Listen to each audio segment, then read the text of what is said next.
Le village de Saint-Sucré était niché au milieu de collines verdoyantes. C'était un endroit où l'air sentait toujours bon le sucre.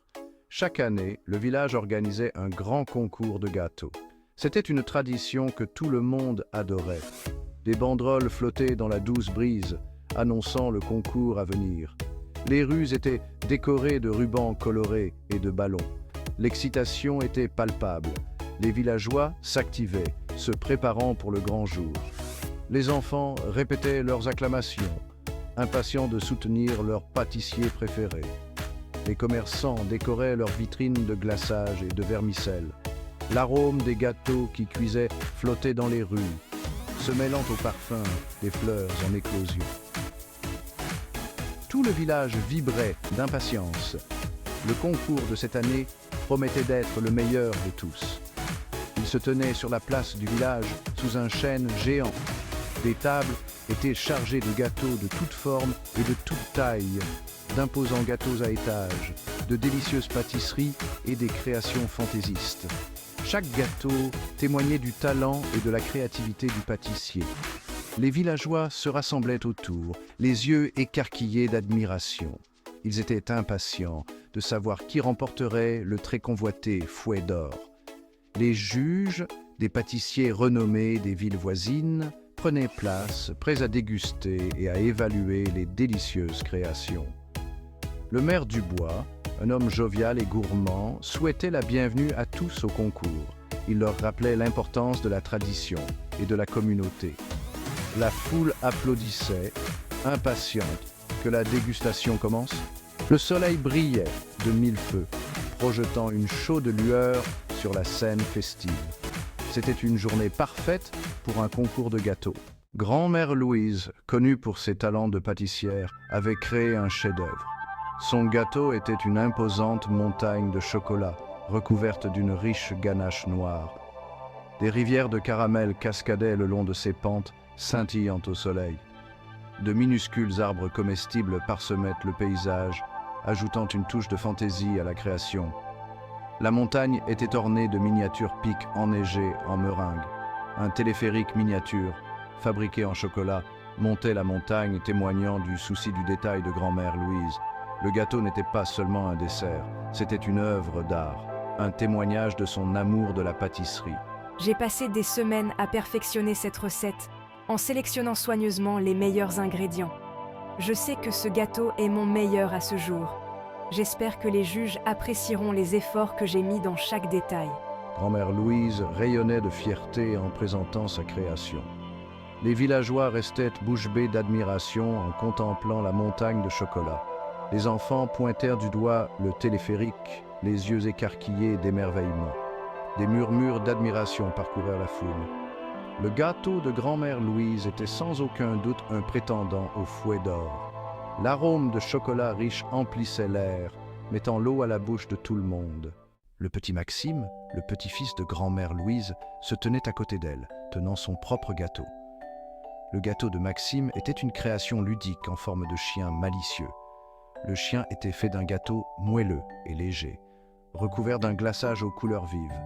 Ses yeux étaient en pépites de chocolat et ses longues oreilles tombantes étaient en pâte d'amande. Une langue en réglisse rouge vif sortait de sa bouche. Le gâteau était loin d'être parfait. Le glaçage était un peu taché et les pattes du chien étaient légèrement inégales. Mais il était plein de charme. J'ai étudié des photos de mon propre chien, Fifi, pour capturer sa personnalité joueuse. Je voulais que mon gâteau fasse sourire tout le monde. J'espère que les juges apprécieront mon effort, même s'il n'est pas aussi grandiose que celui de grand-mère. Malgré ses imperfections, le gâteau de Maxime dégageait un certain charme. Les villageois riaient du sourire en coin du chien et admiraient les couleurs vibrantes du glaçage.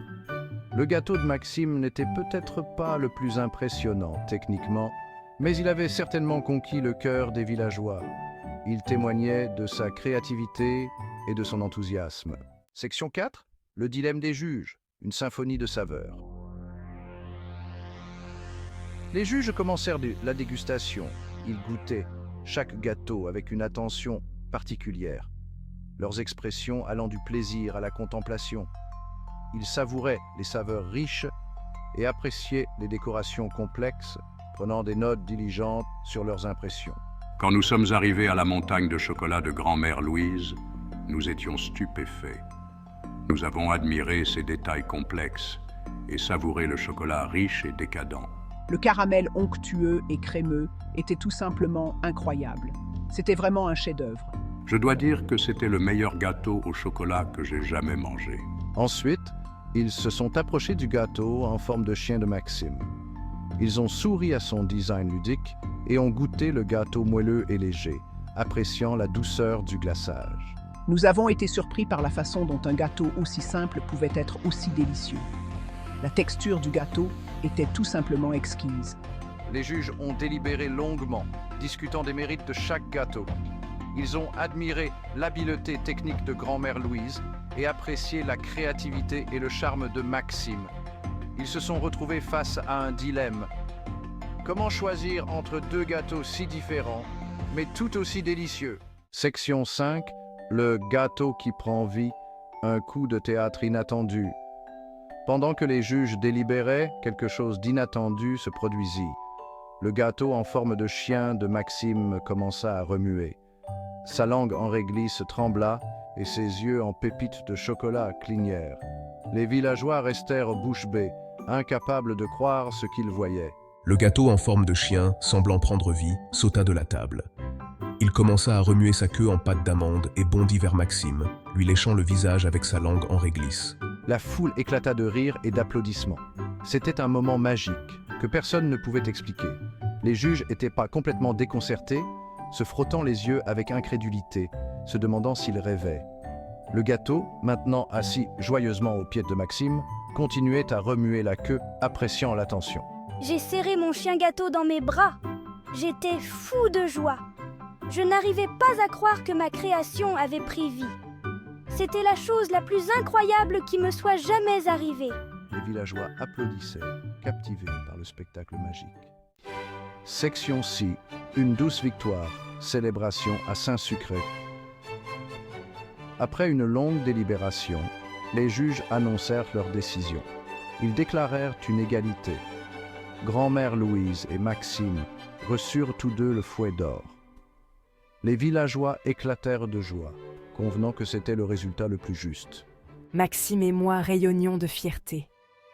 Nous nous sommes serrés dans les bras, ravis de notre victoire commune.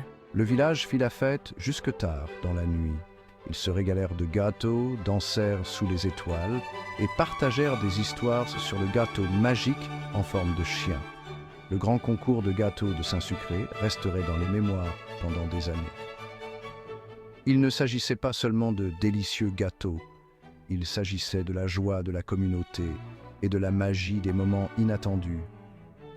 C'était un rappel que parfois, les surprises les plus délicieuses se présentent sous les formes les plus inattendues. Le lendemain matin, la place du village était de nouveau tranquille.